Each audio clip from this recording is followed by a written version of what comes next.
Dia a todos. Hoje, então, a gente tem o nosso encontro mensal, né, do Grupo Mineiro. E é uma alegria a gente hoje ter o nosso participante, diz que é carioca, mas ele também diz ser mineiro, que é José Guedes. E a gente tem muito carinho por ele, porque ele vem participando muito dos nossos encontros e realmente já faz parte, como ele, outras pessoas, né, outros do Encontro Brasileiro, outros queridos que estão aí no Brasil. E aí convidamos Guedes e ele imediatamente aceitou. E, antes de tudo, acho que para apresentar o Guedes, né, eu não sei falar o que ele comentou comigo, eu gostaria até que ele repetisse, né, quando eu pedi para ele o mini currículo, como é que ele gostaria que fosse apresentado. Mas eu acho que eu vou apresentar Guedes como, primeira coisa, uma pessoa. Acho, antes de tudo, ele é uma pessoa e um psicanalista e um grande poeta, né? E um querido nosso aqui do Grupo Mineiro.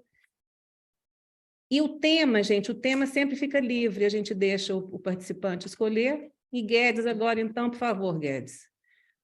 A palavra é sua. Mas, Guedes, fala, eu já esqueci como você falou para mim. Quando você falou, bom, Lu, eu já fui muitas coisas, você lembra? Era um mini currículo de apresentação para colocar no flyer, né, que ela postou depois, ela estava providenciando isso. E aí, falei para ela, olha, Luciana, eu estou ali no grupo, né, como psicanalista, e mini currículos, as coisas que eu já fiz, né, como psicanalista e também os livros que eu publiquei como poeta, enfim. E outras cositas mais, né? Não tem como fazer um mini disso, quer dizer, eu acho que assim, uma falta de delicadeza com que eu não selecionar para colocar ali, né? E que todas essas coisas foram muito importantes para mim. Mas eu falei para a Luciana, como um bom mineiroca, não é, Luciana?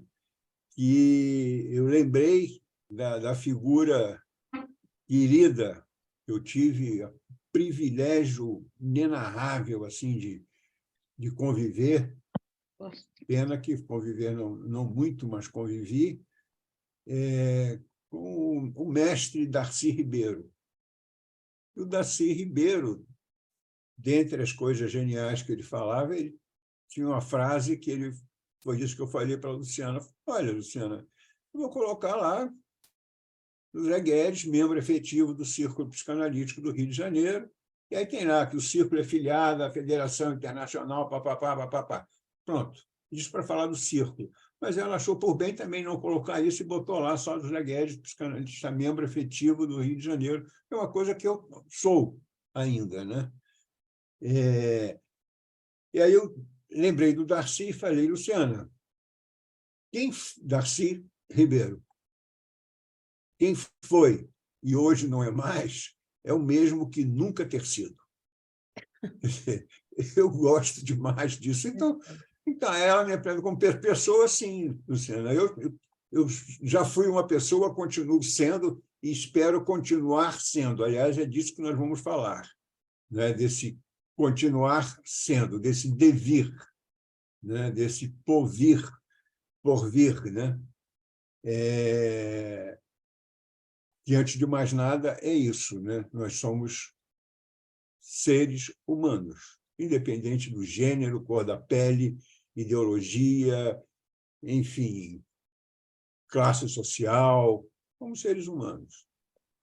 E isso eu gosto de ser, né? Às vezes não é fácil, a gente sabe, mas é muito bom. E eu quero agradecer muito esse convite ao grupo, porque eu me sinto muito bem nesse grupo, sem nenhuma demagogia, sem nenhuma pretensão, eu me sinto muito bem nesse grupo. E acompanho esse grupo aí no WhatsApp, vejo as pessoas, né, que estão lá, praticamente tem pessoas que diariamente colocam e nos agraciam com desejando bom dia de maneiras mais carinhosas possíveis. É muito bom, não é, Elizabeth? A Dalva também ali sorrindo. A Dalva Elizabeth. também. Porque a Elizabeth eu vi agora na tela, a Dalva agora estou vendo. Enfim,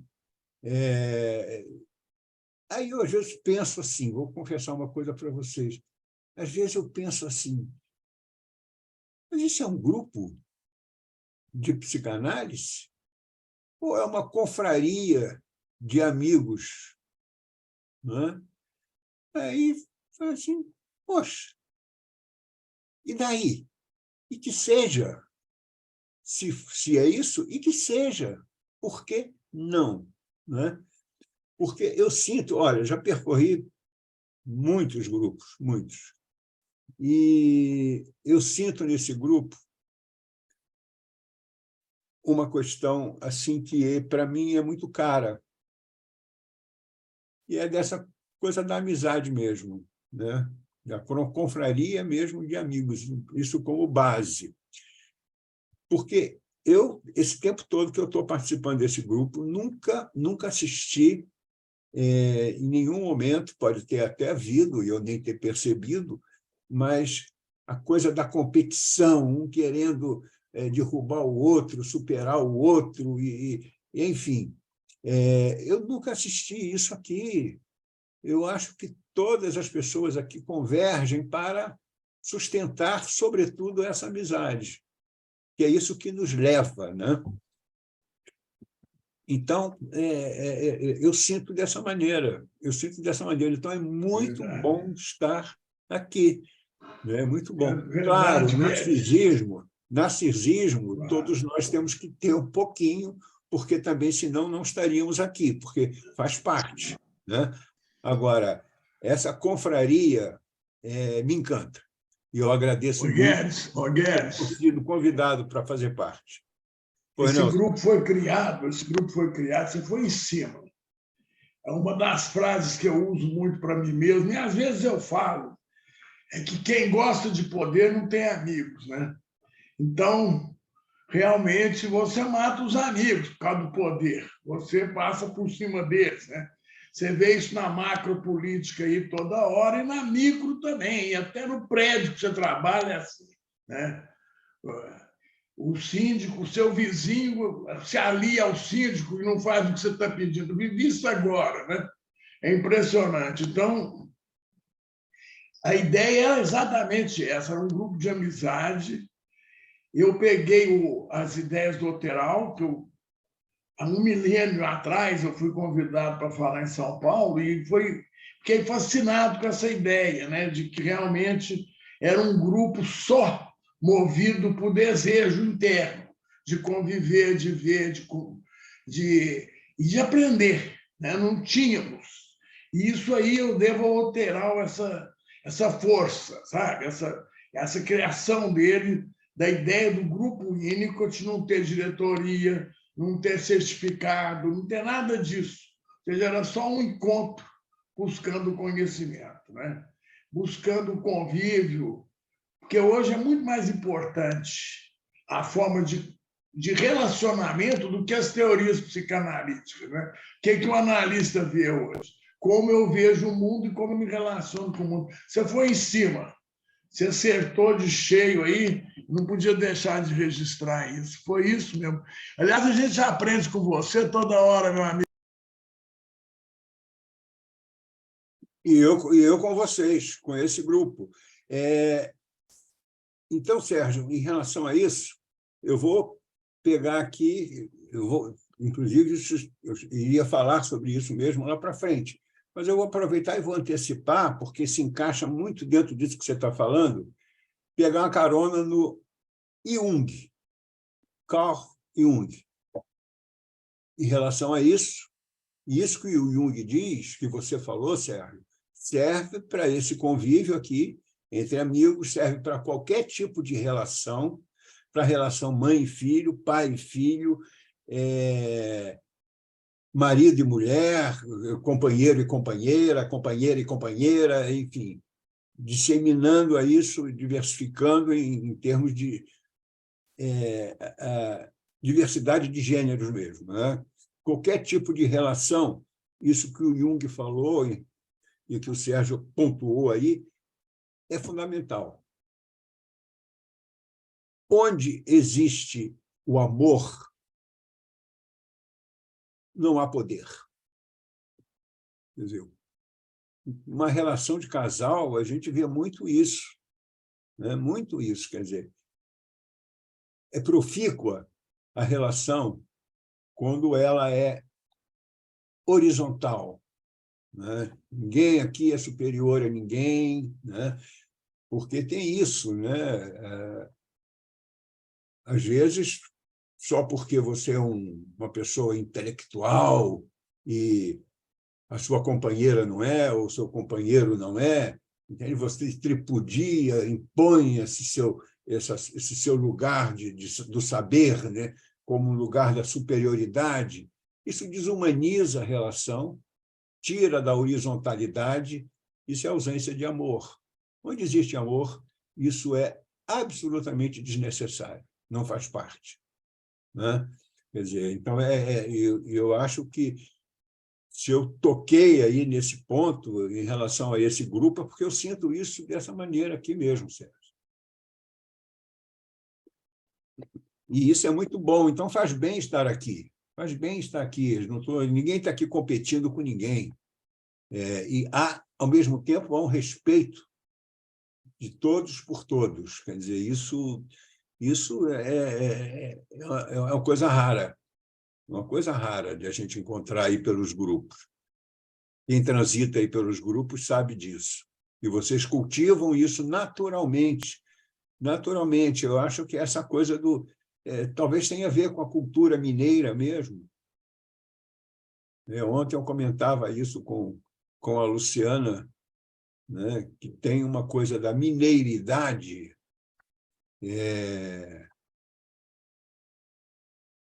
que está em todos nós, do Oiapoque ao Chuí, né? Mas em Minas se concentra de uma maneira no coração, né? Não dizem que Minas tá no corpo humano, ali no lugar do coração, pulsando? Dizem, né? Geográfica e geometricamente. Enfim, talvez seja por isso, né? E a gente sabe que o coração é o órgão do amor, né? Pelo menos é dito aí pelos grandes entendedores. Mas, enfim, nós já estamos falando do que eu estava pensando em falar. Eu acho interessante isso, né? Porque eu estou falando, eu me ofereci para pensar com vocês a questão do devir na clínica. Por que na clínica? Porque nós somos todos aqui profissionais da clínica psicanalítica, então eu quero apresentar para vocês, para a gente conversar sobre isso, uma espécie assim muito resumida, muito sintética da história da clínica psicanalítica desde os seus primórdios até os dias de hoje, né? Esse devir que é contínuo e sempre será contínuo, independente de qualquer outra coisa.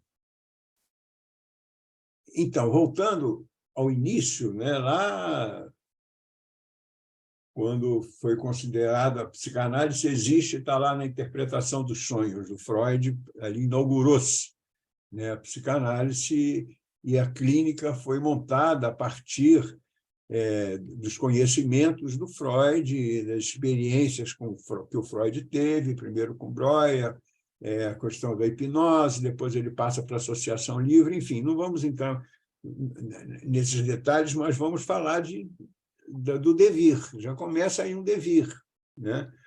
E é interessante que o Freud segue nesse devir.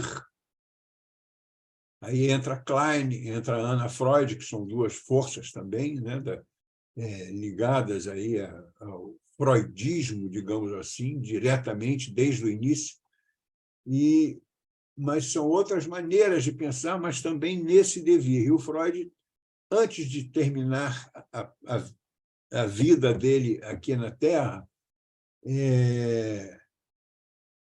ele deixou esse recado. Continuem transformando a clínica. Continuem, prossigam. E desse devir que nós vamos falar. E o Freud fala isso, praticamente no final da vida dele, ele legitima um pensamento de um outro médico, mineiro, diplomata,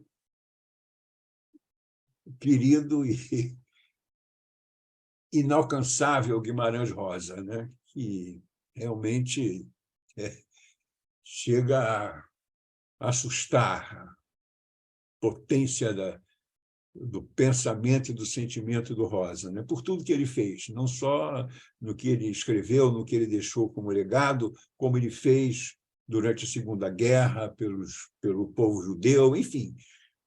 É um homem admirável. Quer dizer, e o Guimarães Rosa, ele diz que a gente não morre.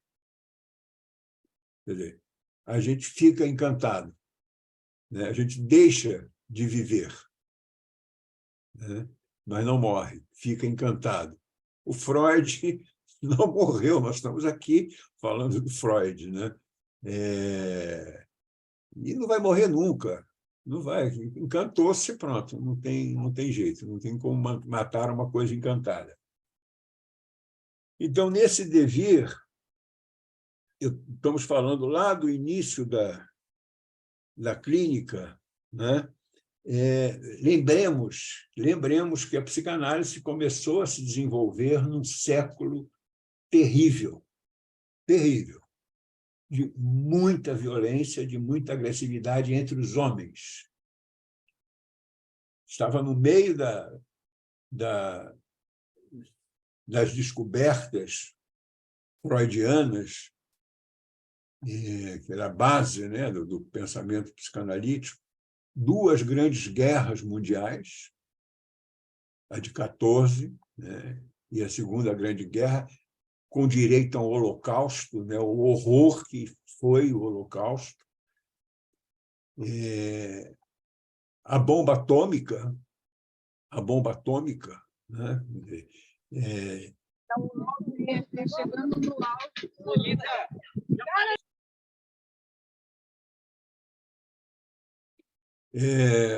Alguém se assustou com a bomba atômica? Não, né?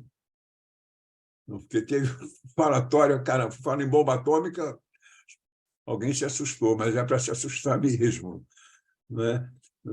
Seja bem-vindo, os assustados também, porque não deve ter sido fácil quem viveu esse tempo, como ele está aí até hoje. Esse tempo está aí até hoje. O tempo da violência, da agressão, das guerras, está aí até hoje. Está ali Ucrânia e Rússia editando isso, nazifascismo querendo voltar, querendo aparecer aqui e acolá, né? Recentemente vivemos um episódio absolutamente triste, né? Com um jogador de futebol na Espanha, a Espanha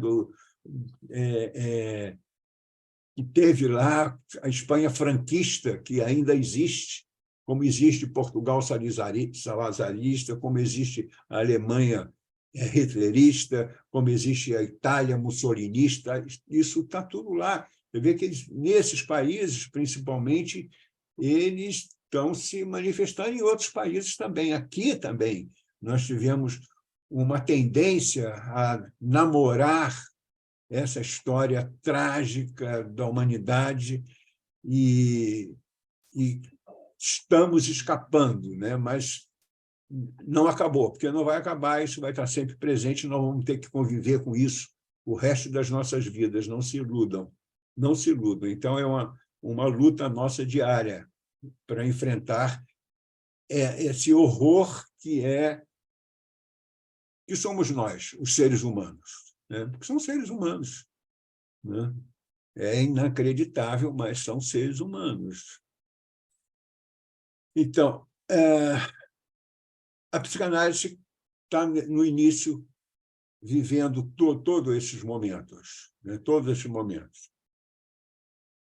E, em 1916, o Freud, numa conferência dele,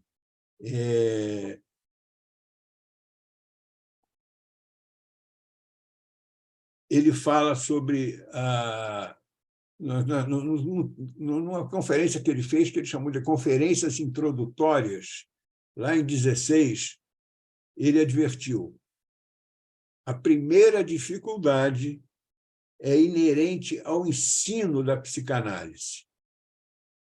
Né? Ele imagina, diante de tudo isso que o homem vivia, ensinar a psicanálise. É a primeira dificuldade. E ele contextualizava a diferença entre ensinar medicina aos médicos e transmitir o método psicanalítico a analistas. Quer dizer, ele fazia essa contextualização. Era muito mais simples, muito mais fácil ensinar medicina aos médicos do que ensinar psicanálise, né, aos analistas.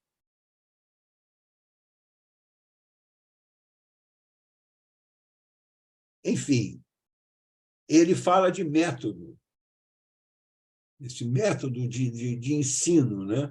Mas não é só uma questão de método, né? Não é só uma questão de método. Quando ele se refere à clínica, é disso que nós vamos falar aqui, né? Porque ele falava sobre isso, mas ele não desmontava, e nem poderia desmontar, desconstruir a relação de poder, né? Porque está falando de uma relação de poder. Falar para médico, falar de medicina para médico é uma coisa. Agora, falar de psicanálise tinha aí uma relação de poder que foi mantida aqui com a vivência dele, com a experiência dele, até onde ele tinha chegado naquele momento, não poderia ser diferente. Então, a clínica psicanalítica, ela se fundamenta aí nessa relação de poder. Por isso eu coloquei aí no título da minha apresentação o devir da clínica, do ser-poder ao poder-ser. Então, vamos seguindo aqui por essa trajetória para ver como é que nós passamos desse ser-poder inevitável para um poder-ser. Então,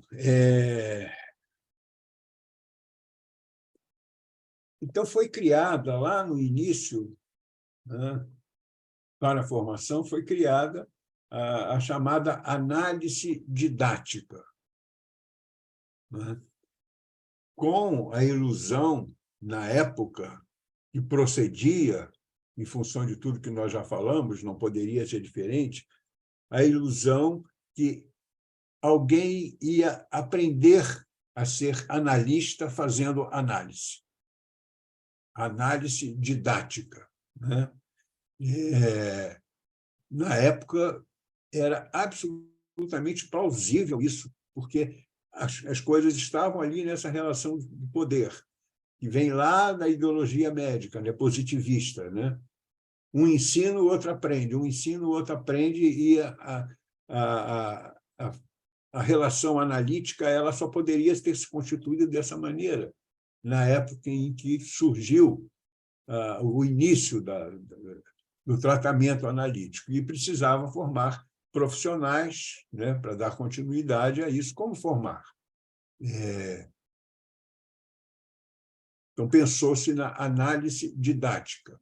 Aí tinha lá as instituições internacionais, a instituição internacional que foi criada para gerenciar tudo isso, né?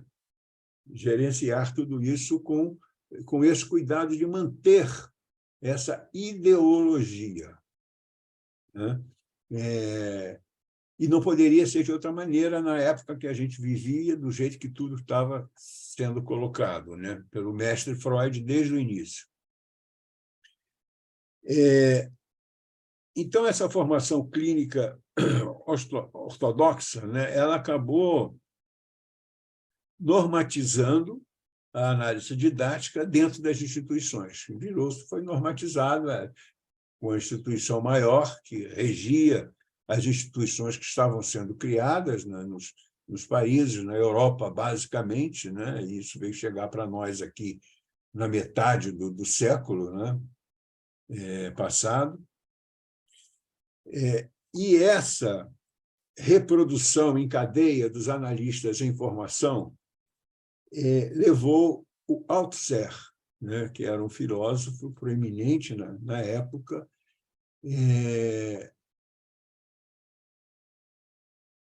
a enquadrar as instituições psicanalíticas, por estarem funcionando dessa maneira, como aparelhos ideológicos de Estado. O Althusser definiu as instituições à época, né? Aparelhos ideológicos de Estado. E a clínica assentava-se, então, no tripé: resistência, transferência e interpretação. Resistência, transferência e interpretação, que estava dentro desse combo de relação de poder, quer dizer, alguma coisa vertical, inicia-se numa verticalidade de relações.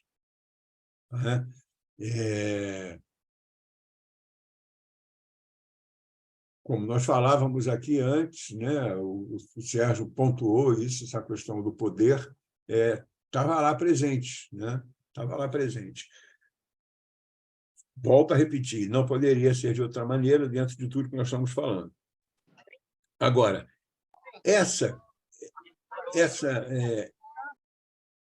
relação clínica, o que ela pretendia, o que ela propunha? Adaptar o paciente, chamado analisando, a se adaptar, a crer, a acreditar como verdade na fala do seu analista. Então, ele ia aprendendo sobre ele através da fala do analista, quer dizer, caracterizando aí essa relação de poder. O que sabe, o que detém o conhecimento e o que está ali para aprender a ser psicanalista, né? Então, análise didática, em última instância, era isso, né? Como eram todas as escolas, primárias, secundárias, ensino médio, faculdade, sejam de que nível estivessem, essa relação de poder era muito forte, muito presente e muito respeitada. E a análise didática iniciou-se dessa maneira.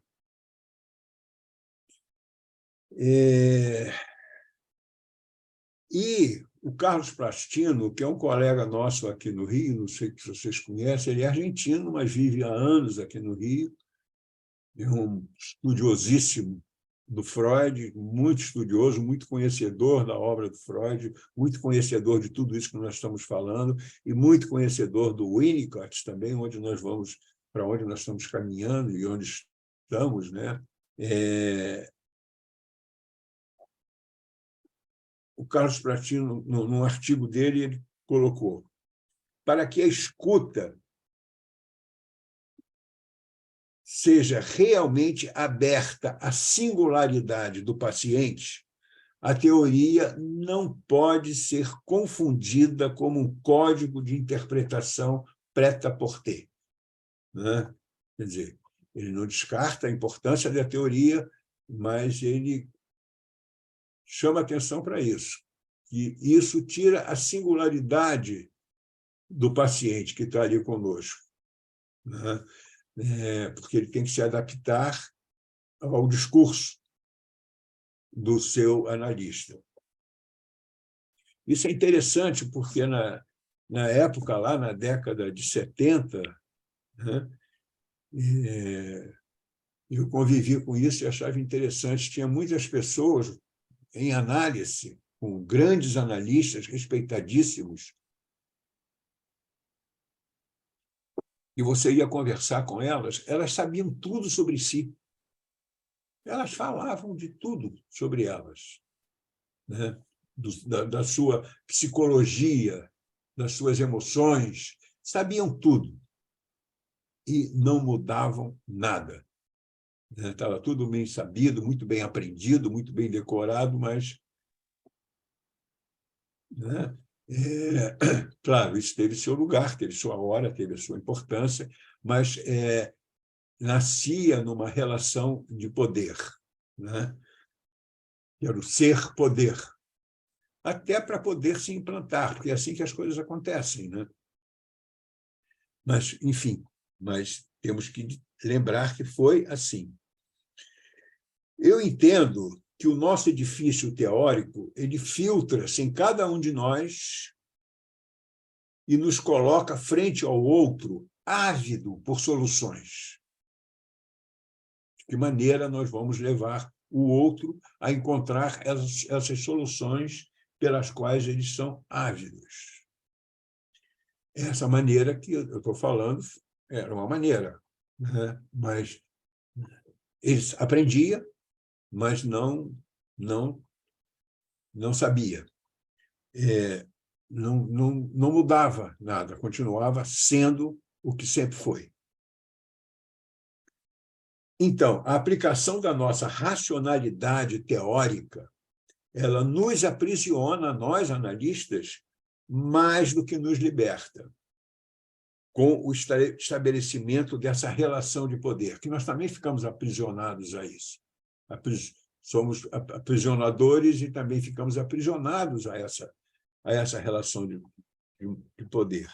Então, isso atinge a nós e a quem caminha conosco, né, nessa empreitada. E aí nós chegamos a Nietzsche, que diz algo muito interessante em relação a isso. E isso serve para todos os campos, como nós falávamos há pouco, o perigo que a gente corre de conviver com essa relação de poder em diferentes níveis da condição humana, né? Não só na clínica analítica. Disse Nietzsche, a vontade de poder não é somente a essência. Vontade de poder não é a essência. A vontade de poder é um patos. A vontade de poder é um patos. Não existe patos senão na imperfeição. Se a vontade de poder é um patos, não existe patos senão na imperfeição. Patos está na etimologia de patológico. Aí, o que eu falei há pouco em relação ao Jung. Aí o Jung vem e nos fala. Onde o poder domina, falta amor. Um é a sombra do outro. Onde reina o amor, não há vontade de poder. Então, não estamos falando só da relação analítica, estamos falando da relação, qualquer tipo de relação, para entender melhor isso, para cada um de nós aqui, a relação de casal, né? Ou a relação de duas pessoas, dois seres humanos. E a gente ainda não entendeu, não havia entendido, que ali, dentro daquele consultório, estavam dois seres humanos. Dois seres humanos.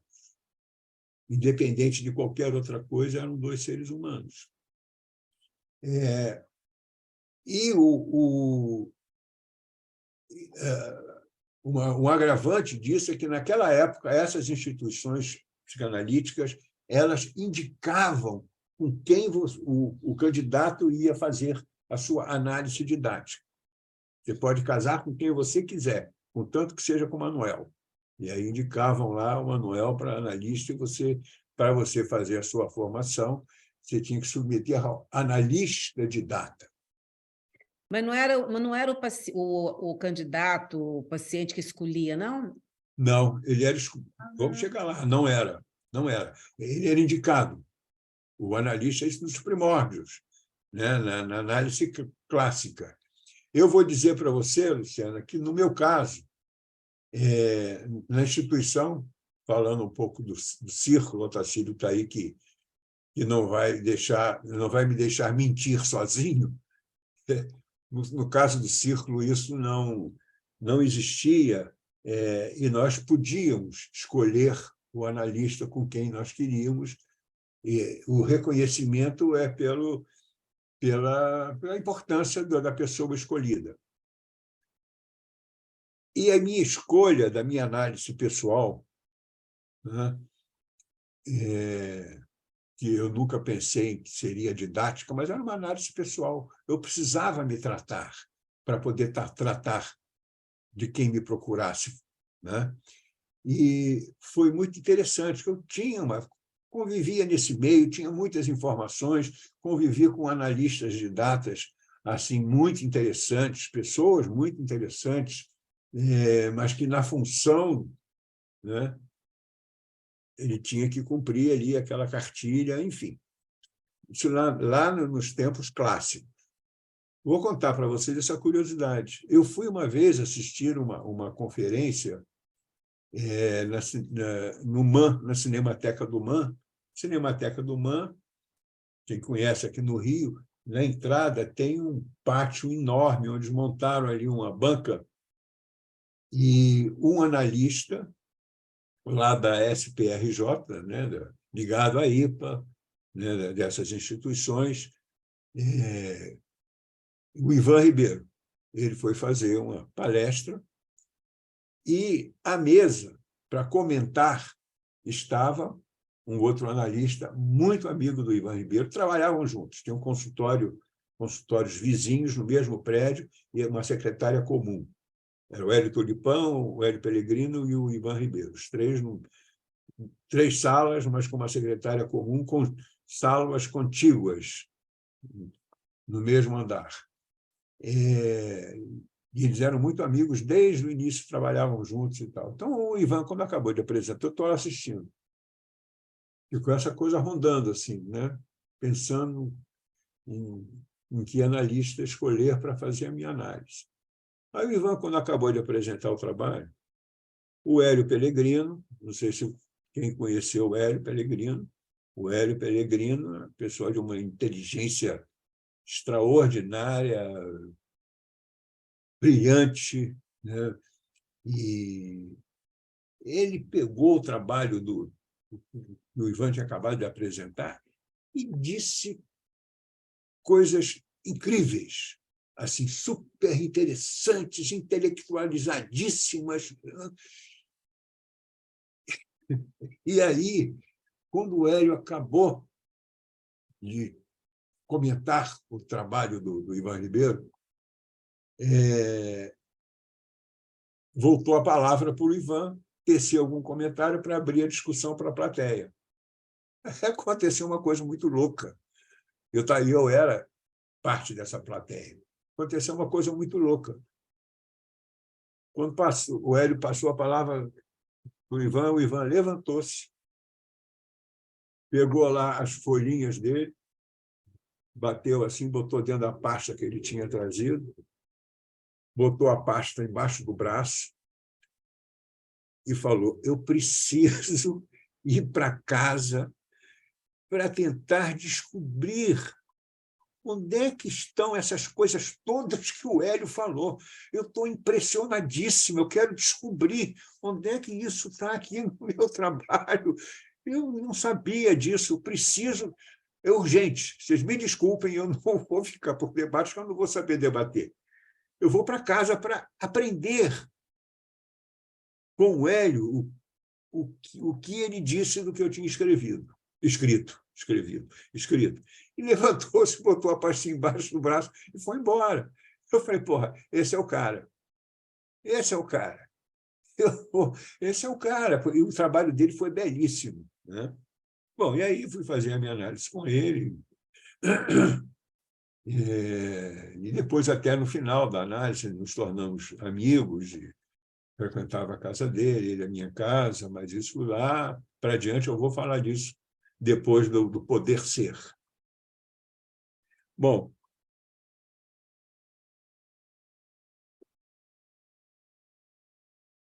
Só que, com isso, começam a surgir analistas importantes da época que começam a se incomodar com esse tipo de situação de relação analista-paciente, né? Começaram a surgir os primeiros desconfortos, analistas queridos, respeitados, né? Nenhum oportunista, mas, enfim, pessoas que sabiam o que estavam falando, como o Bion, por exemplo.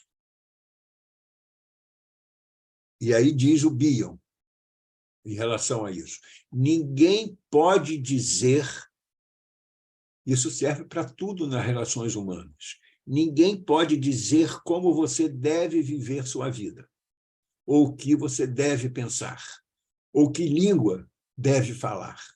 Portanto, é absolutamente essencial que o analista forje para si a língua que conhece, que sabe como usar e cujo valor reconhece. A partir disso daí, eu acrescentei: não somos o que fazemos, fazemos o que somos. Isso vem lá da experiência que eu senti, não aprendi, não senti lá em relação ao Ivan Ribeiro, na palestra dele, e em relação a isso que o Bion fala, que o Ivan deveria ter dito para o Hélio, e ele não disse, né? Ninguém pode dizer como você deve viver sua vida, o que você deve pensar, ou que língua você deve falar, né? Então, eu vou para casa para aprender, porque eu não sabia que essas coisas estavam aí. A minha língua é outra, tem que aprender essa língua para poder entender o que eu escrevi e comentar com o Hélio sobre esse trabalho. Bom, isso ficou para trás. Mas aí começaram a surgir analistas insatisfeitos com a doutrina clínica, inevitavelmente, grifo isso, implantada por Freud e seus seguidores. O Firenze, que foi paciente do Freud e depois também tornou-se amigo do Freud, ele foi o primeiro a criticar o aspecto pedagógico da clínica. Disse Firenze: é lamentável que a relação analista-paciente tenha se transformado numa relação pedagógica. Ele colocou isso como uma coisa lamentável. Mais tarde, Firenze defende uma maior interação entre paciente e analistas. Quer dizer, vocês percebam que nós estamos aí nesse devir da clínica, né? Então, viemos da relação de poder, estamos nesse devir com a contribuição desses colegas, Bion, Jung, Bion, agora Firenze. Então, mais tarde, o Firenze defende uma interação entre paciente e analista, sustentando o conceito de empatia. Ele traz para a relação de analista-paciente o conceito de empatia, que não era considerado até então nessa relação de poder, né? Porque não há empatia se há uma relação de poder horizontal. Mais tarde, o Firenze nos fala da empatia como a capacidade de se colocar no lugar do outro, estar com, quer dizer, desse inclinar-se, né? E isso vem basicamente do conceito da clínica, que está lá nos gregos, né? Do inclinar-se, né? Na etimologia, clinicar, inclinar-se, né?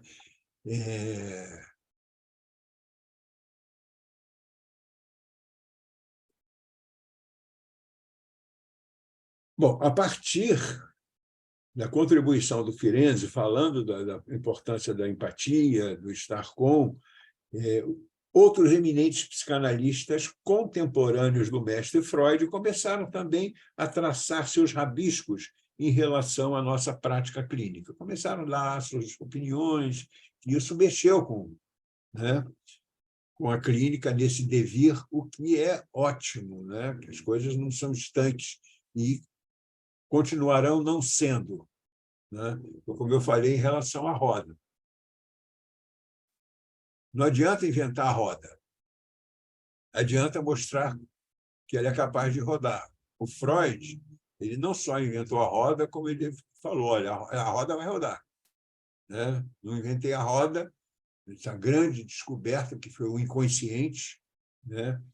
E, como se fosse inventado, tivesse inventado a roda para ela ficar parada. E ele falava que ela ia rodar. Agora, essa inquietação, eu queria até mostrar para vocês uma contribuição. Eu fui diretor do jornal Gradiva, um jornal de psicanálise, durante 8 anos. Comecei no conselho editorial, depois um jornal fundado pelo Castelar, Carlos Castelar Pinto, e que tinha pessoas eminentes ali no conselho editorial, né? Eu comecei lá no conselho editorial e tinha lá o Pi, tinha lá a Helena Viana, tinha lá a Carmen Apoian, lá no início, né? O Fábio Lacombe, né? Enfim, colegas assim muito conceituados ali, aprendi muito no convívio com eles para fazer esse jornal. E até que o Castelar passou a bola para o Pi ficou na direção pouco tempo, e tinha lá outras questões pessoais, e passou para mim. Então, eu, durante 8 anos, fiquei dirigindo o Gradiva. E, nesse número aqui, a minha função do Gradiva, além de coordenar a reunião dos conselhos editoriais, nós tínhamos correspondentes em Paris, Nova York, em Buenos Aires, enfim, era um jornal tinha coisas bem interessantes.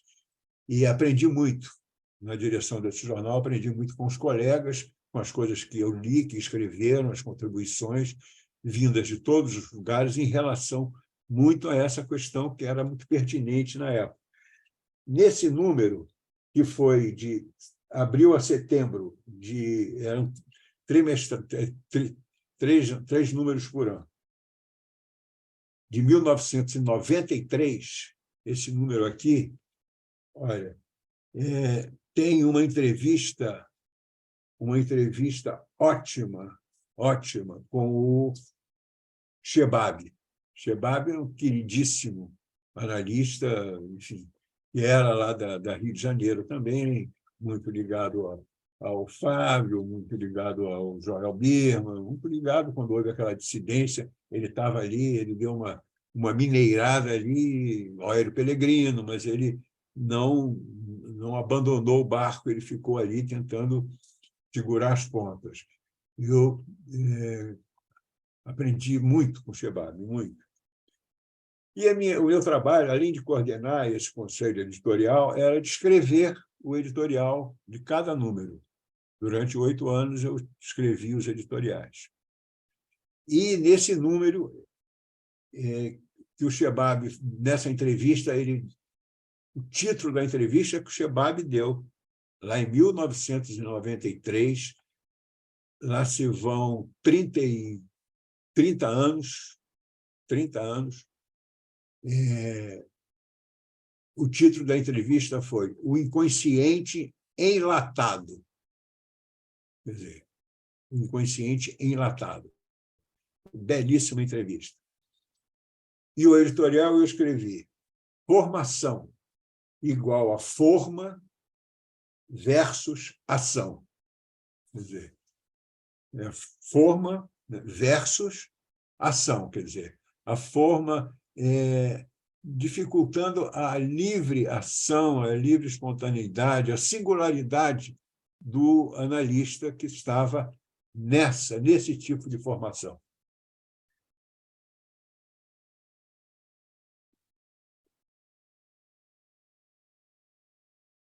Bom,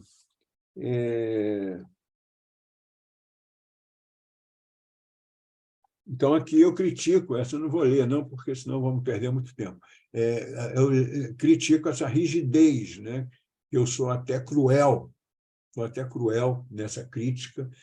E era interessante que eu transitava por por essas instituições todas. Era muito bem recebido na Brasileira, muito bem recebido no Círculo Psicanalítico do Rio de Janeiro, muito bem recebido na SPID, enfim, estou falando das sociedades aqui do Rio de Janeiro.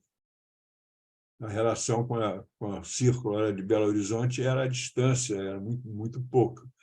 Mas aqui, né, eu transitava, ia a todas elas, ia às reuniões, participava, me convidava, era muito interessante. E eu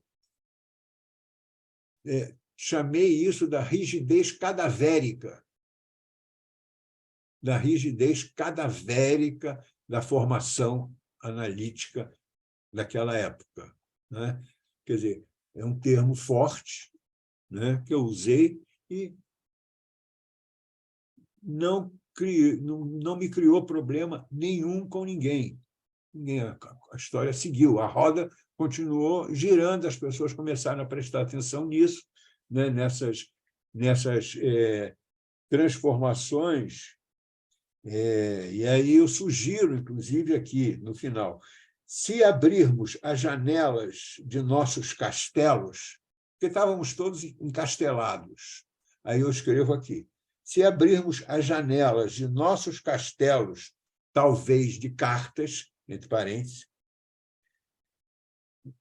nossos castelos, talvez de cartas, acadêmicos, e deixar que o ar renove o saber, que o ar se renove e que o saber se democratize, poderemos ter gratas surpresas, né? Quer dizer, aponto isso como uma possibilidade, né? E já haviam aí instituições mexidas querendo mudar isso nesse devir. Bom, então nós vamos aí nos aproximando de quê? Da originalidade do pensamento do Winnicott.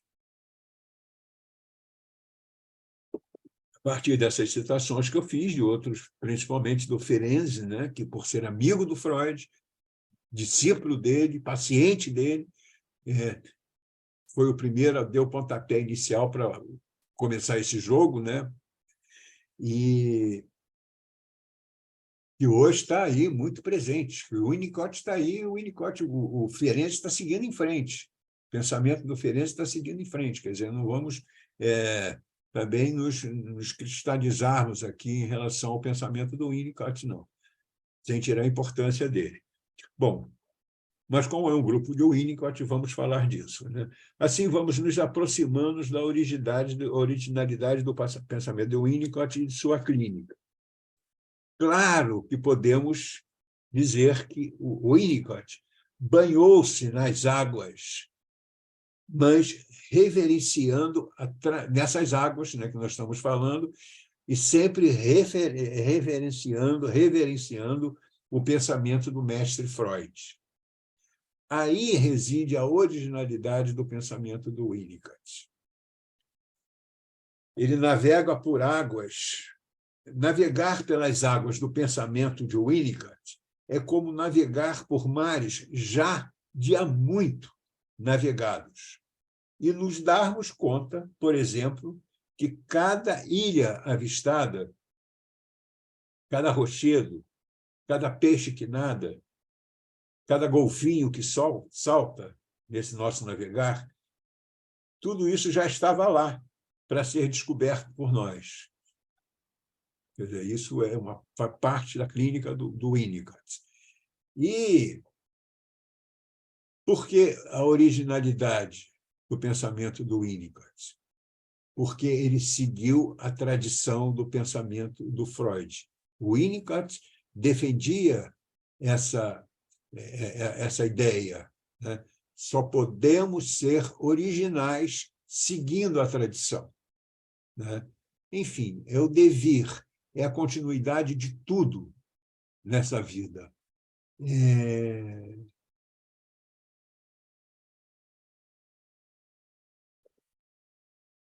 Outro dia, acho que é do Heidegger essa frase, se não me falha a memória, que é muito interessante. Morrer é fácil. O difícil é seguir sendo. Quer dizer, seguir vivendo, sendo, né? Se transformando no dia a dia, nesse devir eterno, né? Isso é que é difícil. Para morrer é fácil. Você fecha os olhos, bota a mãozinha aqui no peito e morreu, pronto, está resolvido. Agora, seguir vivendo, que é o desafio para todos nós.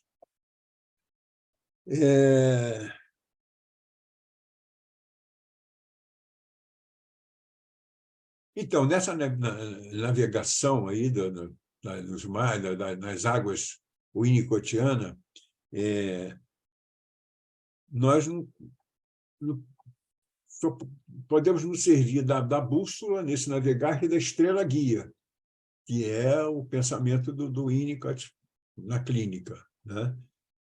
Mas sem deixar de levar a bordo todo o conhecimento teórico que nós adquirimos através dos tempos que aprendemos com Freud, com Klein, com Anna Freud, etc., etc., etc. Quer dizer, isso está lá na nossa bagagem de bordo que, de repente, se abarra, fica difícil num determinado momento dessa travessia da clínica, nós podemos recorrer a isso sem o menor problema, porque faz parte da originalidade seguir a tradição.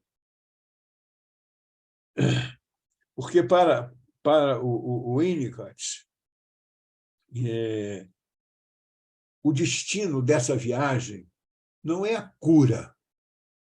A gente não pretende a cura. O destino dessa viagem nas águas de Winnicott é a procura. É a procura, o eterno vir a ser.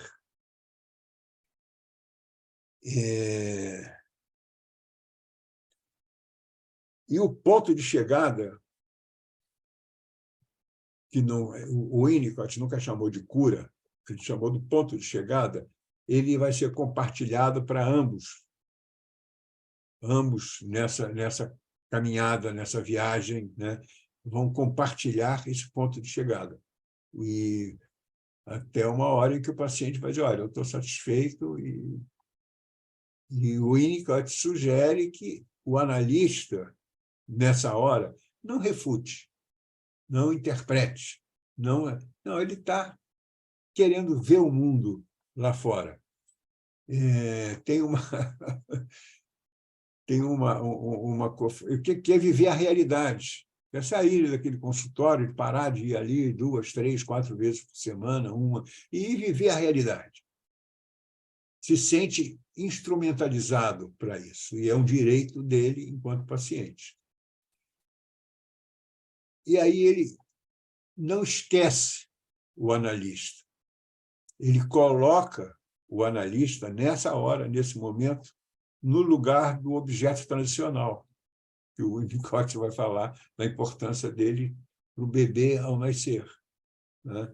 Coloca o analista nesse lugar, que pode recorrer daqui a 3 meses, caramba, surgiu uma questão, ele telefona para o analista, olha, eu estou com uma questão, posso ir aí? Pode, venha, e me use, né? Use e abuse, né? Mate-leão, né? Use e abuse. E a vida segue. Pode ser assim, nada impede, porque ele está precisando viver a realidade.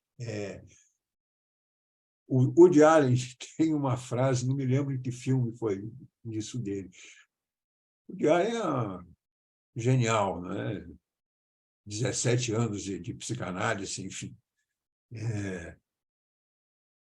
E ele disse o seguinte, a realidade é muito dura, mas é só nela que podemos comer um bom bife acebolado. Eu acho essa frase do Woody Allen genial. A realidade é dura, mas é só nela que a gente pode comer um bom bife acebolado. Quer dizer, é isso, né? Tem que lidar com isso, ir em frente. Bom, então, essa descoberta é uma descoberta compartilhada entre o paciente e o analista, né? E, em relação a isso, como não é o final da clínica, O Winnicott diz categoricamente, porque ele não fala em cura, ele diz categoricamente, seremos pobres se formos apenas sãos. Eu estou curado. Nossa, isso é de uma pobreza, né? É de uma pobreza. A vida é muito mais do que isso, né? Porque é pobre no sentido de... E aí a gente vai voltando. Lembrando o Winnicott, eu ia falar disso mais adiante, mas surgiu agora, não vou falar, da importância de seguir vivendo criativamente, né? Para que a gente se dê conta que a vida vale a pena ser vivida. Não é? O Guedes, a Ana Melgaço colocou aqui, só para a gente não perder o ponto que você está, ela colocou, perfeito, Guedes, o destino é a procura não é a cura. Sim, e isso é eterno, ad eterno, né? Bom, claro que o Winnicott nos traz uma contribuição que só ele poderia trazer em função da vivência dele como pediatra, né? Que afasta ele da clínica do Freud, e que ele coloca o início de tudo lá, na relação mãe-bebê, né? Até antes, porque o Winnicott nos fala que antes do bebê nascer, enquanto feto, ali na véspera do nascimento, ele traz com ele um bulbo, um bulbo. Todo ser humano traz consigo um bulbo e tende a crescer, vida afora. Porque o Winnicott defende que a natureza humana é quase tudo que nós temos. Então, essa ligação do ser humano com a natureza que o Winnicott nos traz para compreender os fenômenos do nosso caminhar, né? Desde o útero materno até o final dos nossos tempos, cada um de nós, nós estamos integrados à natureza, como as árvores, os pássaros, os peixes, tudo que faz parte da natureza, nós fazemos parte disso. As árvores evoluem, umas dão frutos, se forem frutíferas, mas vão dar lá adiante, não vão dar logo no início. E quando dá o fruto, dá um fruto verde, que depois vai amadurecer. A natureza é assim, nós somos parte disso. Essa contribuição do Winnicott é muito importante. Isso humaniza a nossa história, desconstrói aquele castelo, né? Desconstrói o castelo do sabedor, do conhecedor, dessa relação vertical de poder. Desconstrói isso e, olha, somos todos humanos. Jung nos fala disso. E, no exercício do nosso ofício, para o exercício do nosso ofício, devemos aprender, conhecer toda a teoria, aprender todas as técnicas, mas, na hora de encontrarmos com uma outra alma humana, sejamos apenas uma alma humana, né? Ali são dois seres humanos que estão se encontrando, né? E, no início, nós não sabemos nada um do outro, mas já dependemos um do outro. Quando o paciente nos procura pela primeira vez, telefona, a gente marca, vê a nossa agenda, está aqui o horário, você pode? Posso? Esse horário eu posso. Aí ele vai, bom, tá lá, primeira entrevista, não sabemos nada um do outro, mas, nesse exato momento, cria-se inevitavelmente uma relação de interdependência. Eu não sou um analista nesse exato momento. Eu sou o analista daquele paciente que me procurou, ele que me criou, ele que me inventou como analista para ele. E eu vou me dispor a isso, exatamente como na relação mãe-bebê, de onde o Winnicott trouxe toda essa contribuição. Quando o bebê nasce, a mãe e o bebê, muito embora ela tenha carregado durante 9 meses aquele bebê na sua barriga, isso existem outras maneiras do bebê vir ao mundo do que não só na barriga da mãe, mas isso é uma coisa que a gente vai ter que aprender a lidar. Isso está no devir da nossa clínica, que esses pacientes um dia vão chegar para nós, né? As barrigas de aluguel, as crianças, enfim, feitas em laboratório, tem todas essas coisas que nós, como analistas, vamos ter que nos preparar para lidar com isso.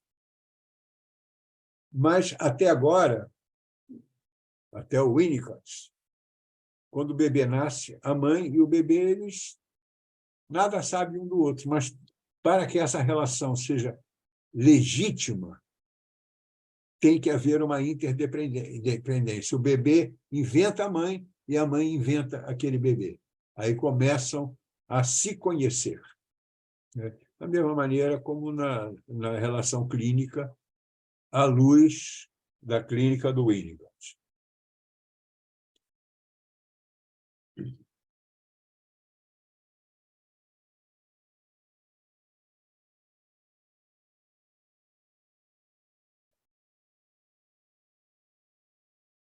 Bom, então vamos lá, já passamos por aqui. Então, nessa relação, o que acontece? Nós temos que nos colocar disponível o melhor possível, né, para sermos um analista suficientemente bom. Isso não quer dizer que a gente não possa falhar, não possa errar, não possa... Mas a gente tem que, a partir do momento em que a gente passou por um processo analítico de se conhecer como ser humano, não como um analista, não é para isso que a gente faz análise para se conhecer como ser humano, para viver essa experiência que o nosso paciente está querendo viver. E nós já passamos por isso em relação à nossa mãe, quando nascemos, as dificuldades, os problemas, as coisas ruins, as coisas boas, né? Com a figura Bolas, lembra da figura do pai suficientemente bom, o Bolas traz o pai para essa, inclui o pai, como aquele pai que eu contei, né? Que dá copinho de cerveja para o bebezinho tocar, ele está se apresentando, filho, ó, é por aqui, o meu caminho é esse, a mãe deu leite, eu mostro a cerveja, enfim, aí a coisa vai se fazendo, né? E o bebê vai descobrindo, vai inventando esse pai, caramba, olha, mas o pai já estava lá para ser inventado, como nós já estávamos lá no consultório para ser inventados quando esse paciente nos chega. Mas nós não seremos o mesmo para esse paciente do que fomos para aquele que acabou de sair, nem seremos para aquele que vai entrar depois. Agora, para que nós possamos estar ali inteiros, nós temos que lidar com lidar com a nossa dificuldade de conter o nosso desejo, né? E as nossas necessidades em relação ao outro, né? Quem está ali para suprir as suas necessidades e, posteriormente, os seus desejos é o paciente que nos procura como o bebê em relação à mãe. Então, aquela coisa de cobrar as férias, né, para manter o vínculo transferencial, o Winnicott derruba isso. Você não está ali para satisfazer o seu desejo. Não é para isso que o analista existe, né? Ele existe para atender a demanda do paciente. Apesar de existir o nosso desejo, né, Guedes? Hein? muitos momentos existe muito nosso desejo, né? A gente tem que vê-lo e distanciar dele, né? Exatamente, exatamente. Porque aquela história, analista sem memória, sem desejo, isso não existe. Né? Há quem defenda, não, isso não existe. Como um analista sem memória e sem desejo? A questão é como é que você se relaciona com o seu desejo, né? Com a sua memória, que você já passou por isso que esse paciente está se propondo a passar. Esse percurso, através da sua memória, esse passo para trás, um passo hoje, amanhã outro passo, amanhã outro passo, e essa caminhada é longa, até chegar onde? O que a gente pretende com isso? Chegar à nossa essência. O que nós somos na nossa essência. Mas, para nós chegarmos a isso, nós temos que lidar com tudo que é a realidade que o ambiente nos proporcionou e fez conosco, de bem e de mal, né? Como é que fomos acolhidos por esse ambiente, né? E quando a gente vai chegando nesse ponto, a gente chega próximo, muito próximo à nossa essência, né? Ao nosso verdadeiro si mesmo, né? Chega próximo disso e a gente vai vendo que no início lá dessa relação com a nossa mãe ou com o ambiente, a mãe que fala é mãe ambiente também, né? Como que lá nesse início, né, nesse espaço intermediário entre mim e minha mãe, né,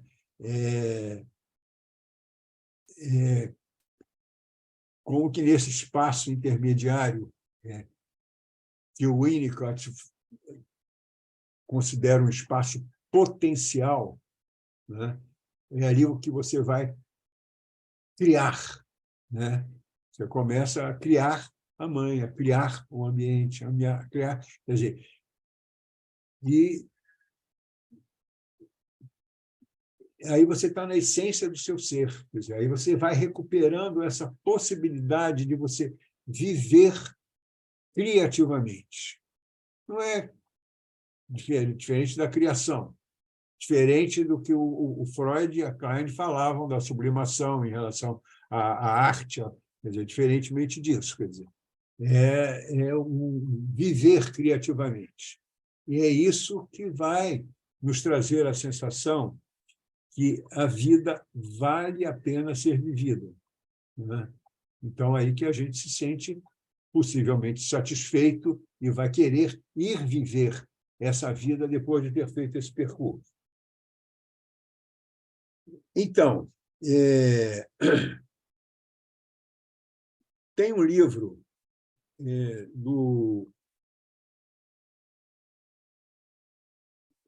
Eu queria acrescentar aqui o seguinte: na formação do analista,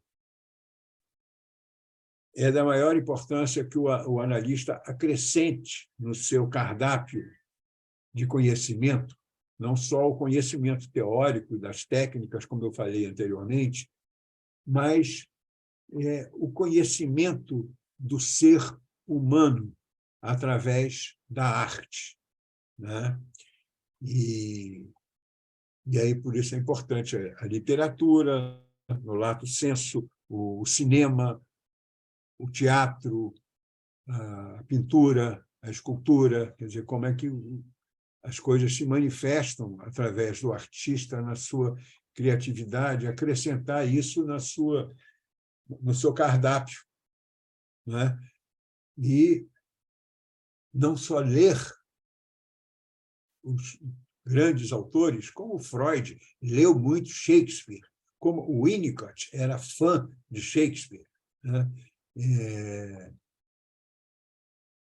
Inclusive, quando eu botei esse título do Devir, Ser Poder, do ser poder ao poder ser, me lembrei muito de Shakespeare, em Hamlet, né? Ser ou não ser, né? That's the question. Quer dizer, esta é a questão, ser ou não ser, né? E a questão é essa mesmo. Quer dizer, eu passo a vida não sendo, mas uma análise vai me dar a possibilidade que eu seja, né? Quer dizer, seja aquilo que eu sou, que eu chegue à minha essência. Então, a arte, no lato sensu, contribui muito para isso. Aí eu queria...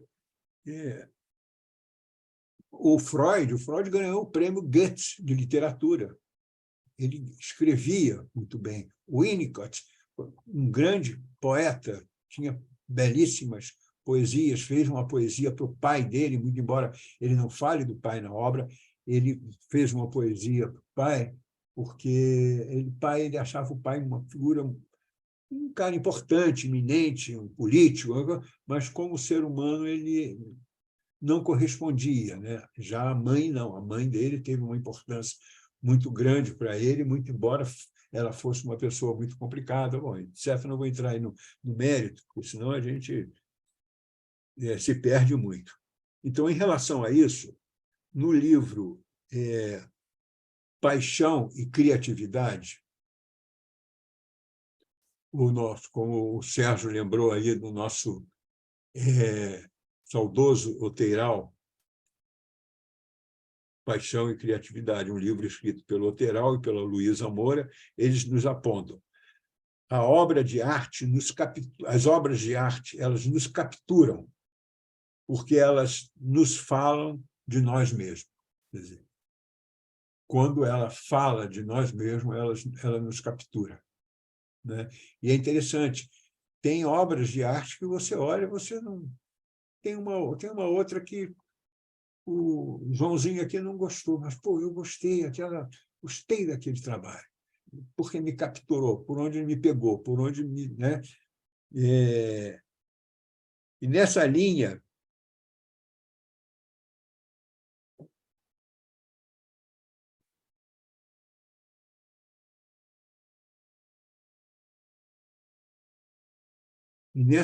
quer dizer, diante do saber, da coisa do poder, queria retomar o Jung e lembrar que o Jung também nos falou uma coisa muito importante. Por que o Winnicott não fala da cura, do ser normal? E o Jung diz uma coisa que tem pessoas que batem no peito. Ah, eu sei disso porque eu sou um cara normal, você é doente, você não é, eu sei. E o Jung diz simplesmente, ser normal é a meta dos fracassados. O próprio Freud defende isso, o próprio Freud, o próprio Winnicott. Somos e seremos neuróticos, sempre. Né? O Winnicott fala que ser normal é a meta dos fracassados. Só que quem não fracassou mesmo tem que se achar normal para conviver com essa... Enfim. Agora, vocês veem o seguinte, o Parmênides, olha como essa questão é uma questão que vem lá. Antes de Cristo, essa questão já existia. Parmênides, em 540 antes de Cristo, o que ele nos fala? A verdade, ela não precisa estar em conformidade com os fenômenos, mas, ao contrário, a verdade, muitas vezes, é paradoxal, contrária ao que a opinião e os sentidos indicam. Não é porque as opiniões estão indicando uma determinada coisa que é verdadeira. Ela, muitas vezes, é o contrário disso, ela é paradoxal. Isso está em Parmênides, antes de 540 a.C. O conhecimento teórico é absolutamente fundamental e necessário, mas de nada serve se não sentirmos em nós o que estamos estudando.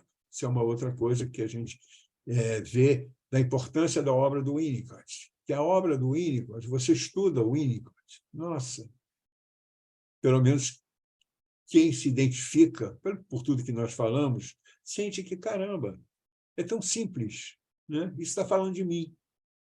É tão fácil, né? Agora, se uma obra quer centralizar a minha questão no complexo de Édipo, por exemplo, um exemplo, o esforço intelectual que a gente vai ter que fazer de recorrer à nossa memória, o que é isso na minha história? Quer dizer, o cara que sabe da verdade, que está aí atrás de mim, ele falou que esse é o teu problema. O que é isso? Né? Porque o Winnicott desconstrói esse tipo de relação quando ele convida o analista a brincar com o seu paciente. O Winnicott é categórico. A análise é uma prática sofisticada do brincar. Né? E o que é o brincar numa análise? Por exemplo, o paciente traz uma situação para análise falando de ele foi ao jogo de futebol e viu lá, a partir daí começa a comentar lá o jogo de futebol, não sei o quê, critica daqui, critica, fala mal do fulano, fala mal do juiz, xinga a mãe, e começa a comentar sobre isso. O analista, quando ele se baseia numa análise clássica, vai dizer, aqui, eu acho que você está me falando disso assim, assim, assim, porque o seu pai, não sei o quê, tal, a sua mãe, enfim, dá uma interpretação, seja ela qual for. O Winnicott não. Ele entra na brincadeira, ele brinca. Ele acolhe aquilo que está sendo trazido e trabalha com o paciente, compartilha com o paciente aquela experiência que ele viveu lá na partida de futebol e participa com ele também, está lá como se estivesse na arquibancada junto com ele e participa e brinca com ele. Né? Enfim. O Guedes, eu vou ter que te interromper por causa do tempo. Nós temos até meio-dia, certo? São 11h35.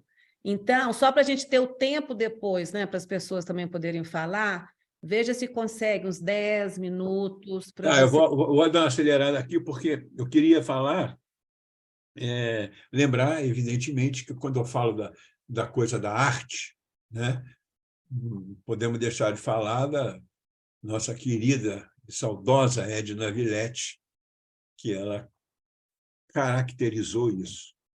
O analista é um artista no seu trabalho.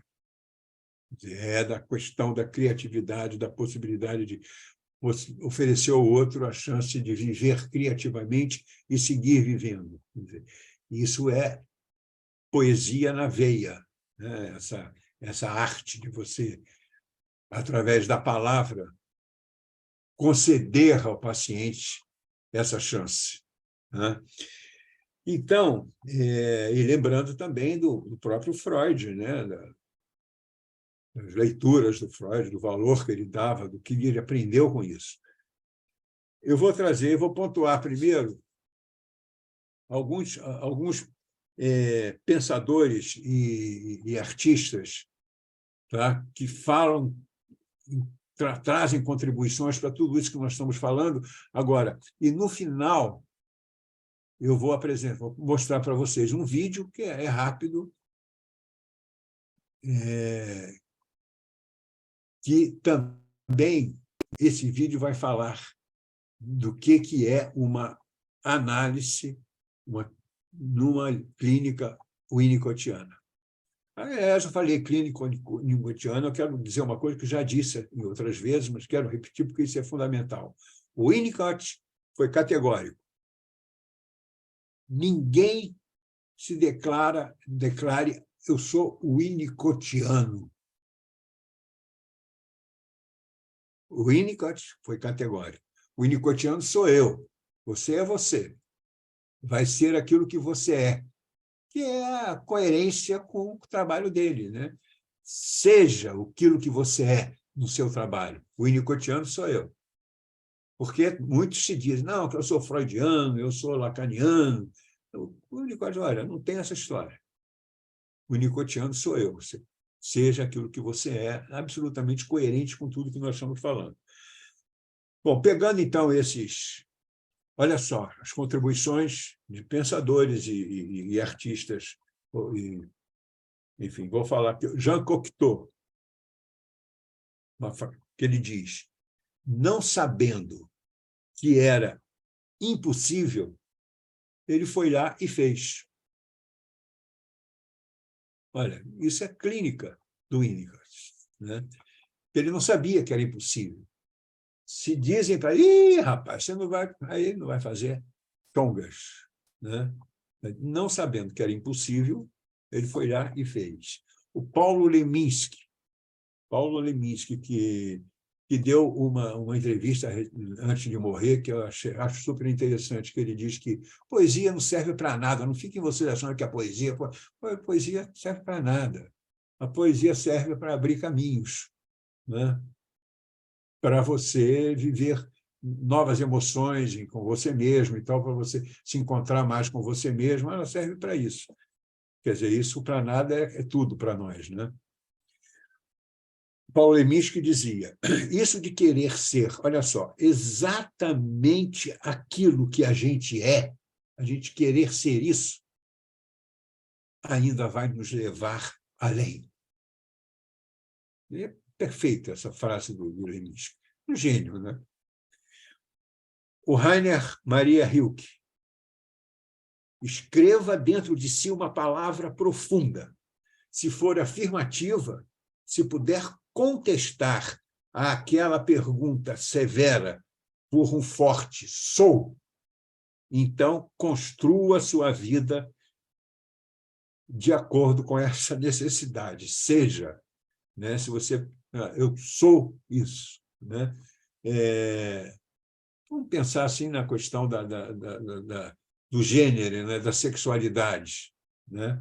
Se um homossexual, né, se ele consegue contestar, não, eu sou, né? Sou porque sou, não reativamente, não para agredir, não para contrariar, não para nada, não, eu sou porque sou. Então, siga a sua vida sendo, né? Continue sendo e se transformando. Né?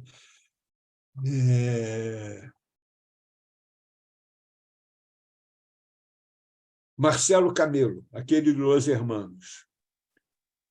De uma outra maneira, já falamos isso. Assim que o amor entrou no meio, o meio virou amor. Isso é na relação de poder entre duas pessoas, entre dois casais. Quando não há amor, poder existe, ele se cria onde não há amor. Quando o amor entra no meio, o meio vira amor. Aí, pronto. Picasso, a pintura é mais forte do que eu. Ela me obriga a fazer o que ela quer.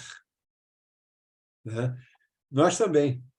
O nosso paciente ele é mais forte do que nós. Ele nos leva a fazer aquilo que ele quer que a gente faça.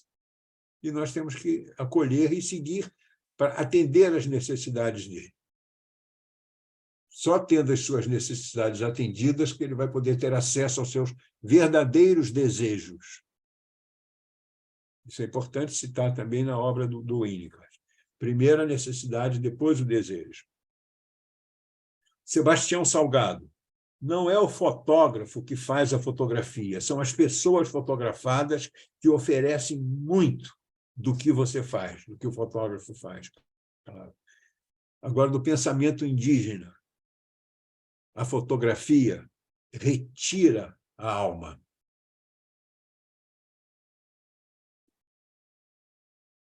Godard, o cinema, olha o Winnicott na veia, nesse pensamento do Godard, quando ele fala da arte cinematográfica. Godard, o cinema não é realidade nem ficção.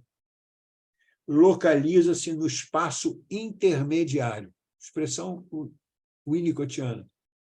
É aí que a arte cinematográfica se localiza. É no espaço intermediário, ali onde está o espaço potencial, onde você pode criar. É ali que o cinema se localiza. Isso Godard, que nem sei se conheceu o Winnicott. Manuel de Barros. A terapia literária consiste em desarmar a linguagem a ponto que ela expresse nossos mais profundos desejos. É isso que a gente faz na análise, né? E desarmando a linguagem, né? A verborrágia, né? Para que a gente possa expressar os nossos desejos. Ainda com Manuel de Barros, a poesia não é para ser compreendida. Fernando Pessoa. O poeta é um fingidor. Finge tão completamente que chega a fingir que é dor, a dor que deveras sente. Ainda com Pessoa. Eu vejo como via, mas por trás dos olhos vejo-me vendo. Essa é a experiência que você pode tentar possibilitar a seus pacientes, né? Ele vai continuar vendo como ele se via, mas se ele se olhar por trás, ele vai se ver vendo. Ainda com Pessoa. Eu gosto dessa do Pessoa, é muito bom. Gosto desse, acho que muitos de vocês vão gostar também como recado do Pessoa de o passado. É uma rua onde passa quem me esqueceu.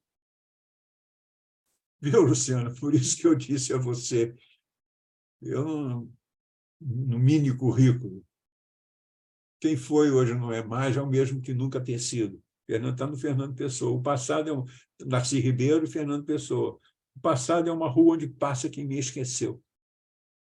Mário Quintana, o poema, essa estranha máscara, mais verdadeira que a nossa própria face. Clarice Lispector, genial. Tudo que o escritor escreve não está no papel, está na cabeça do leitor. Estamos escrevendo juntos.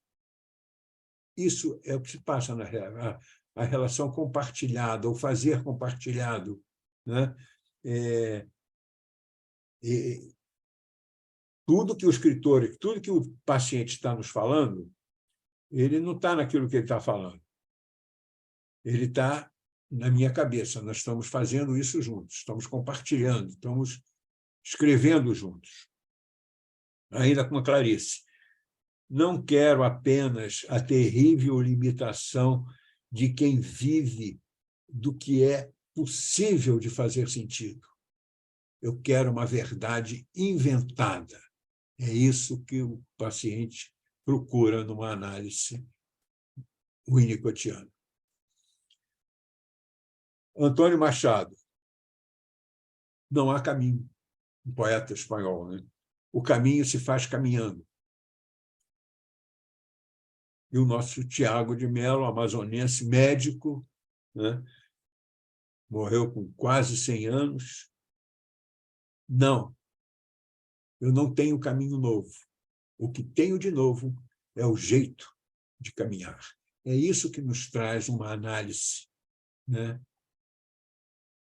Que chega ao ponto satisfatório para quem está fazendo essa análise, né? Descobrir que não tem caminho de novo, mas tem de novo é o jeito de caminhar. Agora eu vou lidar com a realidade de uma outra maneira, mas vou continuar sendo o que eu sempre fui, mas que eu desconheci, me afastei disso, precisei me afastar para sobreviver. Inventei aí o que chamado false self para sobreviver e me afastar de mim mesmo, né? Precisei inventar um personagem. O Heráclito, também, do século VI a.C.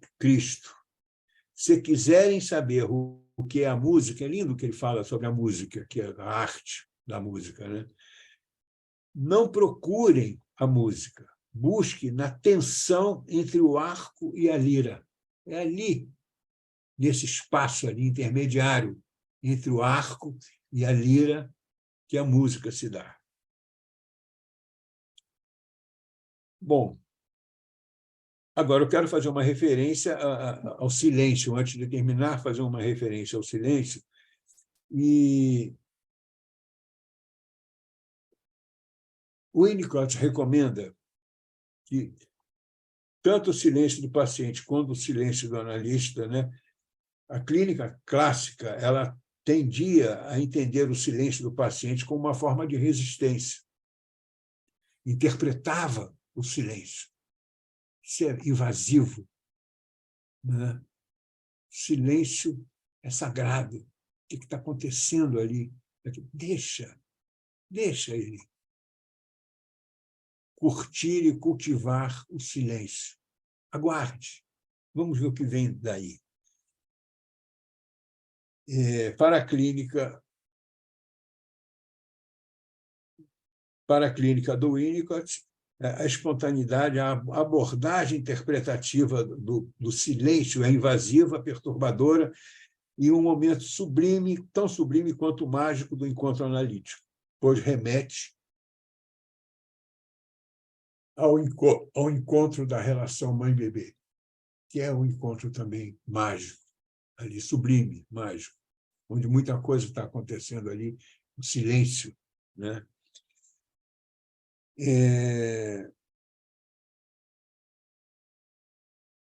Guedes, A lá vamos finaliza. terminar. Capacidade de Pessoal, poder falar. estar só na presença do outro. Não.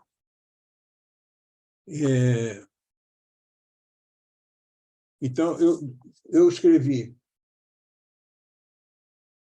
num livro meu de poemas, eu escrevi o seguinte: o silêncio é para ser escutado em absoluto silêncio.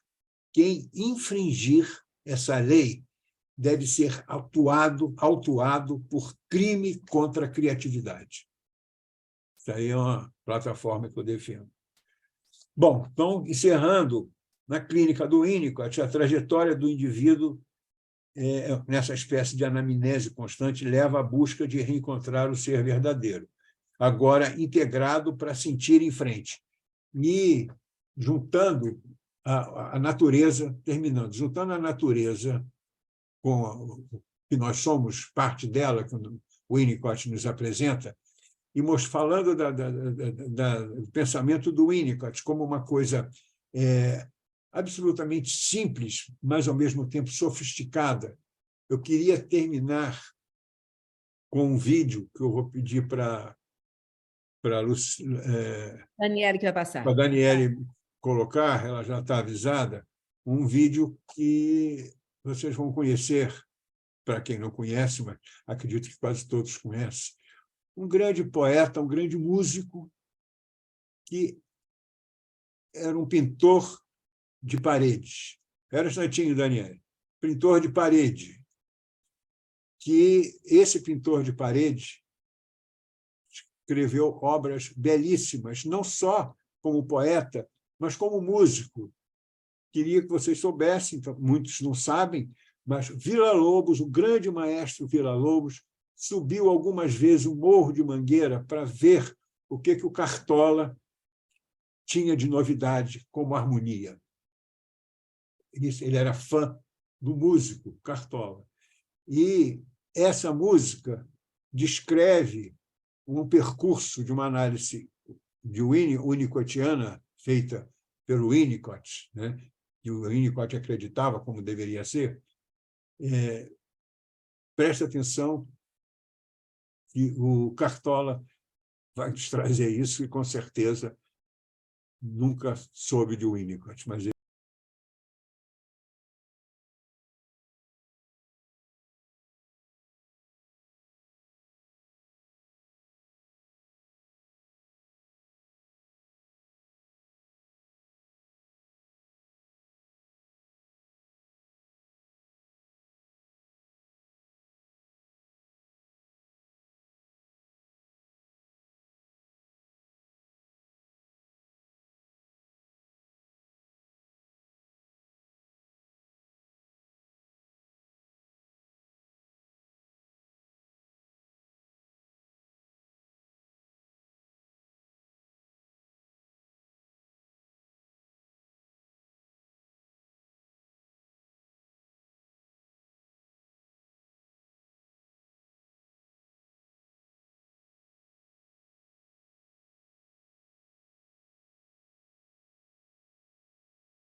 Daniele, obrigado, Cartola, e obrigado, Winnicott.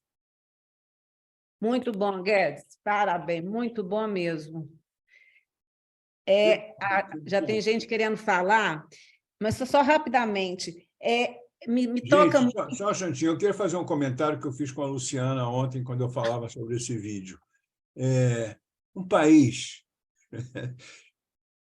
que tem um Cartola, um negro favelado, que faz isso, que nos dá esse presente, que nos ensina o que é a clínica para nós, que deveria ser, com essa harmonia que o Villa-Lobos, grande Villa-Lobos, respeitado no mundo inteiro, procura para aprender com ele. País que tem um homem desse, cara, tem que dar certo, pô, tem que dar certo, ou não tem? Agora é a gente que vai falar, senão a gente não fala, Guedes, a gente quer falar de você. Porque olha aqui, eu estou impressionada, eu vou pensar uma coisa aqui, tá? Porque a Dalva quer falar e o tempo está curto. Mas me toca profundamente como você leva a vida a sério. Porque a apresentação que você fez, quantos convidados, quanta cronologia, completamente habitado, eu falaria assim, é uma música, né? Se a gente pegar a música que você trouxe, quanta harmonia, quanta tonalidade, assim, muito, muito tocante. Parabéns, mas muito bacana, muito. E eu estava pensando na mente, da sua apresentação, o que a capacidade da mente, né, é uma flexibilidade, é uma quantidade de introspecção, de reflexão, de vai lá atrás. Belíssimo, parabéns. Parabéns mesmo, viu? De coração. Obrigado, Luciana. Muito obrigado, de coração. Muito obrigado. Muito bom. Tá, vai lá, Dalva. Bora lá. Pois é, vou lá. Rapidíssima. Primeiro, esse fechamento com esse grande presente, né? Porque foi presente o tempo todo, né? Foi maravilhoso, Guedes. Muito obrigada por tudo. Mas eu vou pontuar uma parte, né, da sua fala que eu achei. E aí, na música de Cartola, eu vou intitular de Rumo à Independência, né, que é esse percurso de análise. E aí, que é exatamente quando você fala do direito que o paciente tem de viver, né, a realidade, quando ele fala de sair da análise, né? E que a possibilidade que a gente tem de, enquanto analista, poder fazer a diferença entre resistência e realmente o fim de um percurso, né? E aí é muito interessante porque eu escuto muito isso, né? No final de análise, quando é adulto, dizer assim, Dalva, eu quero experimentar viver sem você, né? E quando é criança, diz assim, muitas vezes eu escuto isso, eu já sei de mim, eu já posso ir, né? E aí Cartola diz isso, né? Deixe-me ir, preciso andar. Né? Então, assim, o paciente tem esse direito, né? E a gente consegue, com flexibilidade, ouvir quando é resistência e quando é realmente rumo à independência, né? E essa pergunta, eu posso voltar se eu precisar, né? E quando a gente vai, bom, no meu caso, né? Quando a gente vai envelhecendo, essa garantia e agora eu já brinco, eu digo assim, bem, eu pretendo estar aqui por muito tempo ainda, né? Mas é isso, muito obrigada e esse passeio que você faz com essa propriedade é sinal de muita flexibilidade.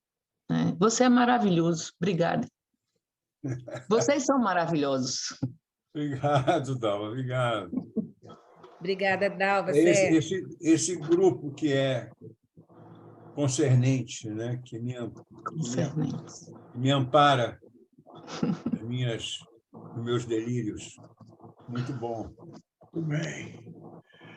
Eu quero te agradecer também, te cumprimentar. Teria milhões de coisas, mas não vai ser possível, né, comentar, porque realmente você passou por toda uma história, né? É claro que a psicanálise só chegou aqui por causa dessas coisas todas que aconteceram. Né? Por exemplo, eu vou defender meu peixe a IPA foi realmente criadora de uma instituição psicanalítica que se desenvolveu até para as dissensões dela, né? Ela pôde realmente, querendo ou não, gostando ou não, eu não estou dando minha opinião, né? Mas ela foi essencial à medida que ela permitiu, ela criou algo muito com acertos e erros, né? Poderosa, cheia de coisas, que era a própria psicanálise, né? E isso foi uma evolução. Então, o velho é trôpego, porque ele carrega a criança, né? A juventude, o adulto e o momento dele, né? Então, hoje é uma outra coisa, né? Todas as... Por exemplo, vou citar o caso que eu estou conhecendo aqui, que é a nossa sociedade abriu para não médicos e psicólogos, né? Isso para a IPA é um grande avanço, né? Então, abrimos aí a possibilidade, eu fui lá discutir tudo. Então, as coisas andam realmente, né? E o próprio círculo, quando eu cheguei em Belo Horizonte, era um, hoje é outro. Tem um modelo de formação muito bom, mas que é um modelo, né? Que é um modelo que, se você não seguir, porque senão também a coisa fica muito perdida. Isso só para lembrar e não desanimar a turma de ir para sociedades também, né? Como nós fomos, né? E isso é muito importante, porque senão a gente se perde inteiramente aí. E Daniela, passa só aquela poesia para homenagear o Guedes lá do Drummond. Você consegue compartilhar? Olha aí para você, Guedes, olha aí. Se eu gosto de poesia, gosto de gente, bichos, plantas, lugares, chocolate, vinho, papos amenos, amizade e amor. Acho que a poesia está contida nisso tudo. Carlos Drummond de Andrade. É isso. Que beleza, Sérgio, que beleza. Bacana. O Woody Allen acrescentaria o bife acebolado. Pois é. Não é? Então, é mais ou menos isso que eu estou para te cumprimentar e tudo, agradecer mais uma vez. Obrigado. Teria mil coisas, por exemplo, essa idealização do Ferenc hoje me causa um pouco de... Né? Porque tem coisas que não são muito divulgadas, que um pouco do isolamento dele na IPA freudiana foi maneira de preservá-lo, por causa de outras atitudes que não são escritas, não foram escritas. Porque ele parece que era uma pessoa de muito... tinha alguns comportamentos questionáveis, né? Assim, como um médico mesmo, né? E de repente ele virou... Eu adoro a teoria dele, algumas coisas dele, você pegando fragmentos, né? Mas a história, a gente tem... só para completar, eu discordo um pouco do Darcy, né? Eu estou relendo, confesso que vivi do Neruda, né? Então, o que eu vivi me pertence, eu penso diferente. Tudo que eu vivi é meu, faz parte da minha subjetividade, da minha identidade, mesmo eu não tendo mais poder, né? Mas tudo que eu vivi, e até neurocientificamente, são circuitos diferentes a cada vez que eu lembro, né? Então, isso para mim tem muita importância, porque dá holding. A sua memória é motivo de holding para a sua existência. Por isso que eu acho muito importante. Mas era só isso, né? Muito bom, Sérgio. Muito obrigado por tudo, né? Por tudo, inclusive pelo convite de poder estar aqui, né? Compartilhando com vocês. Mas foi Luciana e Bernardo aí. Não, mas não estou dizendo de hoje, não. Estou dizendo lá dos primórdios. Isso aí é a nossa memória, né? Nossa memória. Pois é. E, olha, eu continuo defendendo o Darcy, porque ele fala isso também.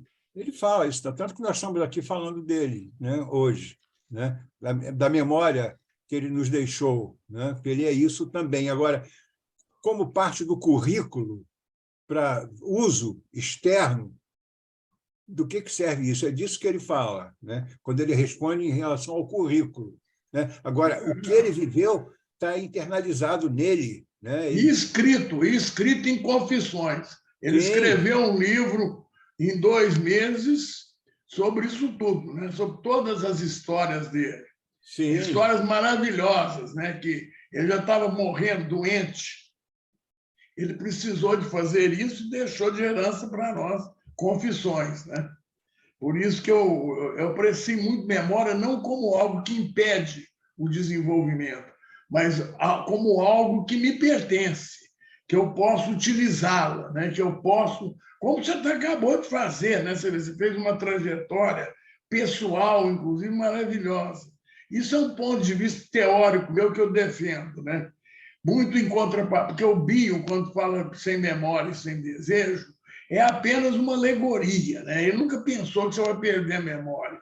Ele nunca pregou demência no setting psicanalítico, né? Mas é verdade, se você ficar preso ao retrovisor, você bate o carro, né? Porque você não vai ver o que está na sua frente, né? Então, tudo é ao mesmo tempo. É muito bom, isso a gente podia ficar aqui o dia inteiro, né? É verdade. Mas é Agora, isso. só para defender um pouco o Bion, eu acho que ele fala isso em relação ao analista, né? O analista que interpõe o seu desejo é aquele que cobra as férias para manter o vínculo Não, confidencial, e entendeu? que tem Acho que o Bion fala por ideologia aí. dentro do... Agora, voltando ao Darcy, bom, eu sou suspeito, né? Porque eu sou fã incondicional dele. Ele morreu sabendo disso. E ele morreu sendo o que ele sempre foi. Ele estava em Paris, exilado, não podia entrar no Brasil e foi descoberto em Paris o câncer dele. Uma junta médica, eram 10 médicos renomados, oncologistas franceses, que detectaram o câncer dele e aí deram a ele 6 meses de vida. Aí o que ele recorreu à embaixada brasileira e pediu clemência, porque ele queria, olha só, quero voltar onde tudo começou. Eu não quero ir embora sem me despedir da minha mãe. Ele falou, eu só quero isso. Então, ele teve que assinar um documento que ele ia voltar, ia direto para Montes Claros, se despedir da mãe e ia morrer em Montes Claros. Ele assinou esse documento, veio escoltado no avião, chegou aqui no aeroporto de Belo Horizonte, estava lá a polícia esperando por ele, botou ele no carro, levou ele até Montes Claros para ele ver morrer perto da mãe, né? A mãe dele morreu, ele continuou vivo mais alguns anos. E ele estava morrendo, como o Sérgio falou, uma coisa muito interessante, que ele se manteve sendo, continuou sendo. Ele estava lá na casa de praia dele, na rede, tinha fugido do hospital, estava já na fase terminal, fugiu do hospital, queria morrer em casa e foi morrer lá na casa de praia dele. E o Jornal do Brasil mandou uma repórter entrevistá-lo nos últimos dias de vida dele. Ele já estava com o pé na cova, estava mesmo. E a repórter é uma menina de 25 anos, linda moça, do Jornal do Brasil, foi lá entrevistar o Darcy Ribeiro, e ele chegou lá e estava na rede, deitado na rede, ela veio para entrevistar. E fez. Essa entrevista foi capa do Caderno B, na época. Ela perguntou para ele, olha só aqui, como ele morreu sendo. Professor, dentre tantas perguntas que ela fez, essa foi crucial e justifica estar sendo falado aqui. Professor, consta que o senhor sempre teve 3 mulheres na sua vida ao mesmo tempo. É verdade isso? Aí ele falou assim, olha, é verdade, mas também é verdade que eu hoje só estou com 2. Você quer ser a terceira? Olha que maravilha. 25 aninhos, uma linda moça, ele com o pé na cova, ele morreu sendo. Não é lindo isso? Ô Guedes, bom, gente, olha, infelizmente a gente tem que finalizar, né? Tem algumas, no chat aqui, tem pessoas elogiando, Guedes despedindo, Sandrinha, Ana. Inclusive, Ana até quer saber, depois de você, a referência que falou do Jung, do Jung, uma frase que você disse dele. Deixa eu até falar aqui de uma vez, ó. É Ana. Qual a referência? Parará. Muito obrigada, encantada. Muita gente colocou aqui, viu, Guedes? Eu não estou achando. Aqui. Coloquem que texto de Jung está ser normal é a meta dos fracassados. Então, depois você passa para a Ana ou para mim, que eu passo para ela. Tá, deixa eu só avisar. Ô, Ana, eu não vou...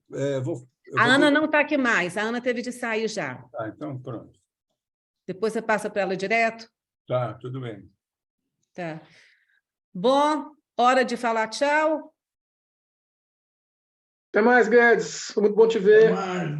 Grande abraço. Abraço a todo mundo. A roda Beijo segue a girando, hein?